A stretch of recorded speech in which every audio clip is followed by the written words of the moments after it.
Welcome to ACC.12. I'm Dr. Randy Martin with CardioSource Video News, and I'm thrilled to be joined now by Dr. John Rumsfeld. John is the National Director of the U.S. of Cardiology for the U.S. Veterans Health Administration, and he's also the Chief Scientific Officer for the NCDR. John, thanks very much for joining me. Good to be here, Randy. So, John, tell me a little bit about the NCDR and the role that data really plays in cardiology today. Well, Randy, we're in a time of transformation in healthcare, and at the same time, the role and the relevance of registries like NCDR is changing radically. Let me just give a couple of quick examples. First, in the ambulatory registry, Pinnacle, the physicians enrolled are submitting their data for the PQRS, for the reimbursement from Medicare, and have had a 100% success rate in doing that as opposed to the national average of 65%. We're also seeing the ACC members seeing value in the reports that the hospitals get from NCDR because they're now integrating with the hospitals, and many of them are putting in their contracts that they'll work with the NCDR data at their hospital, and we're also moving to tie the NCDR data to getting maintenance of certification. Oh, that's fabulous. So the critical role in cardiology today. Yeah, I think it's increasingly becoming part of clinical care, not just some secondary database. Right. And John, to that point, I understand you all have 29 abstracts here from 6 of the registries. Is that correct? Yeah, just 29 abstracts from NCDR here. Give me some examples. Yeah, a couple of quick highlights. One, there'll be a late-breaking clinical trial of the combined Society for Thoracic Surgeons, or STS database, and the NCDR PCI database. And I think that what's going to be most interesting about that is, first of all, the partnership. It's an important thing to do, but also to see how are clinical decisions being made about which mode of revascularization. This is really exciting. Another thing that's being presented here is in the Pinnacle registry in the ambulatory sense, you're going to see a abstract being presented about in Indiana, one of the hospitals is using it for all their fellows in training. In other words, as part of their performance improvement they have to do for their fellowship, instead of reinventing the wheel, they're just using the Pinnacle data. That's interesting.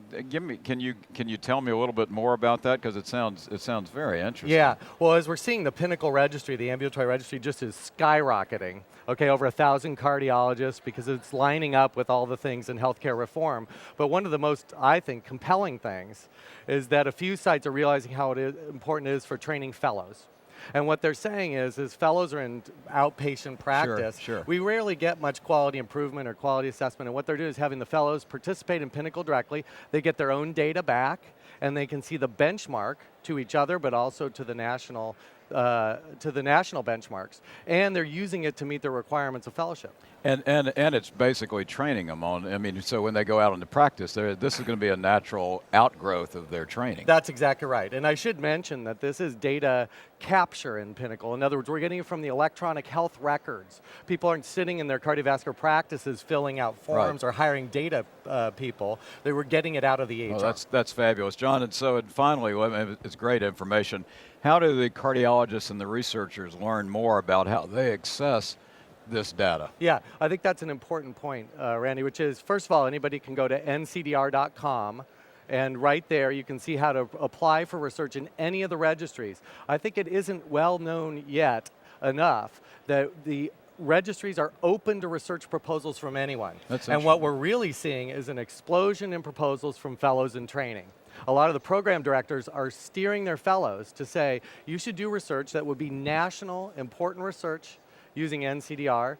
The NCDR research is getting published in the top journals, over 150 peer-reviewed publications, and our own journal, Journal of the American College of Cardiology, is extremely interested in publishing NCDR research. Well, I mean, it's obviously a very vibrant aspect of the practice of cardiology today. Congratulations on all that you all have done with this.